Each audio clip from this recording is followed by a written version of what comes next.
گزشتہ 16 دسمبر کو ایک دہشت گرد نے مڈل اسکول کے ایک ٹیچر کا اس وقت گلا کاٹ کر قتل کر دیا تھا جب گستاخانہ کارٹون کا استعمال کرتے ہوئے فری اسپیچ کے تعلق سے پڑھا رہا تھا۔ ایک دیگر واقعے میں 30 اکتوبر کو چرچ میں ایک دیگر دہشت گرد نے 3 افراد کو چاقو گھونپ کر قتل کر دیا تھا۔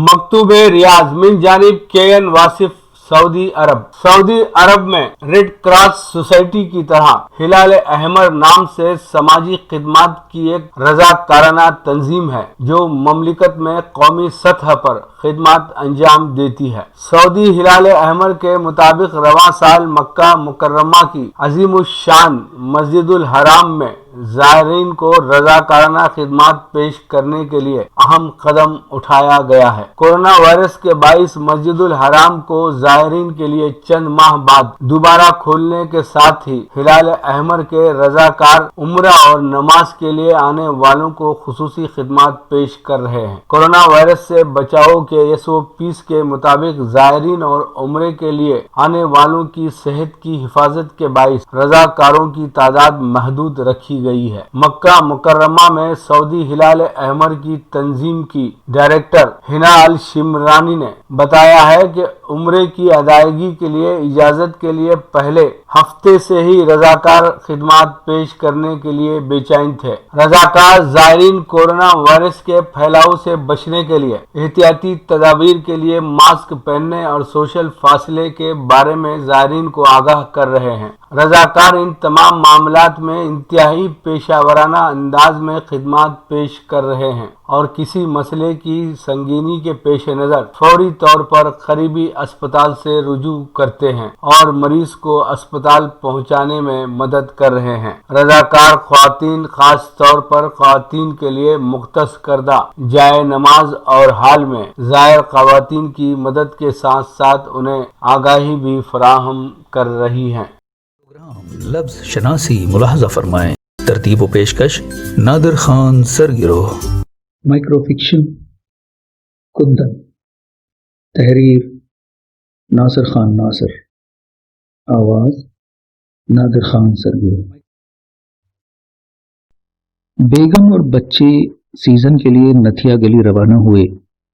پلان کے مطابق مجھے بھی 2 دن کے بعد انہیں جا ملنا تھا، مگر منسٹر صاحب کے دورے کی بنا پر سب سرکاری نوکریوں والوں کی چھٹیاں منسوخ کر دی گئیں تو مجھے بھی رکنا پڑا۔ پہلی بار بیگم کی بے حد کمی محسوس ہوئی۔ سارا گھر گندا لگنے لگا۔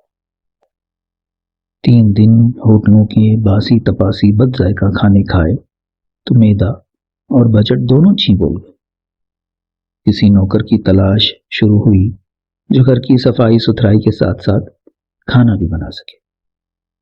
ایک دوست کی بیگم نے ترس کھا کر کندن کی دادی کو بھیجا۔ یہ کندن ہے؟ یہ تو بہت چھوٹی سی ہے۔ میں نے چھوٹی سی معصوم سی بچی کی طرف اشارہ کیا۔ یہ کیا کھانا بنائے گی؟ اس کی تو ابھی خود گڑیوں سے کھیلنے کی عمر ہے۔ نا صاحب جی، کندن بڑی ہوشیار ہے۔ قد چھوٹا ہے اس لیے کم عمر لگتی ہے۔ میں نے خود اسے سارا کچھ سکھا دیتا ہے۔ بوڑھی دادی کا سر بے تاج ہلتا تھا۔ کچھ ان کی آہوزاری، کچھ اپنی مجبوری، اور پھر دونوں کے غربت کے مارے سوکھے بدن دیکھ کر میں نے نیم رضامندی سے سر ہلا دیا۔ کندن باورچی خانے کی طرف بڑھ گئی اور دادی نوٹ گنتی ہوئی اپنے گھر لوٹ گئی۔ دفتر سے واپسی پر گھر واقعی چمکتا ہوا ملا۔ اتنی سی چنگلی برابر بچی اور اتنی سگھڑ، کھانا بھی برا نہیں تھا۔ دانت صاف کرنے کے بعد میں نے اسے بتایا کہ وہ اب گھر واپس جا سکتی ہے۔ وہ بے نیاز کھڑی برتن دھوتی رہی۔ میں کتاب لے کر اپنے کمرے میں آ گیا۔ دروازہ کھلنے اور بند ہونے کی آواز سے میں سمجھ گیا کہ کندن جا چکی ہے۔ میں دلچسپ کتاب میں غرق ہو کر رہ گیا۔ کچھ دیر بعد آہٹ سن کر سر کتاب سے اٹھایا تو وہ کندن تھی۔ کندن، تم گھر نہیں گئی؟ وہ میرے قدموں کی طرف بڑھی۔ صاحب جی، میں آپ کے پیر دباؤں گی۔ وہ ڈری ڈری آواز میں بولی۔ دادی نے مجھے سب کچھ سمجھا دیا ہے۔ دادی کہتی تھی نوکری پکی کروا کر ہی گھر لوٹنا۔ ناظرین، قہقہہ طبیعت کو تر و تازہ کر دیتا ہے، تو آئیے قہقہہ لگاتے ہیں۔ ایک شخص دکان میں داخل ہوا اور داخل ہوتے ہی کہنے لگا کہ ڈاکٹر صاحب مجھے چشمے کی ضرورت ہے۔ دکاندار نے فوراً کہا جی ہاں، یقیناً آپ کو چشمے کی ضرورت ہے، یہ مٹھائی کی دکان ہے۔